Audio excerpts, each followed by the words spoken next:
They don't want to deal with all that fallout, the intimidation, the threats, the lawsuits.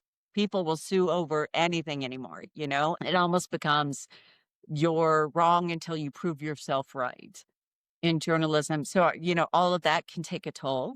Most of the stations I worked at still have investigative units, which I'm thrilled about because, never do I want someone to take a press release from some office and be like, hey, that's news. No, that's a start, but that is not news. It's up to you to go in there and find the news. And that takes also some experience and some strength, because you get pushback. People don't always want to answer questions about why they did this or spent that or, decide to, I'll throw out something, defund the police. I have a great example of that.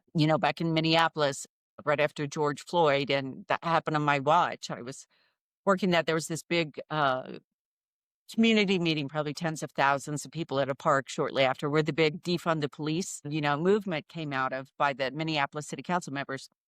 And, they were standing up there, defund the police, defund the police, defund the police. Wherever you stand on that issue, up to you. But I'm like, as a journalist, okay, so you want to do that.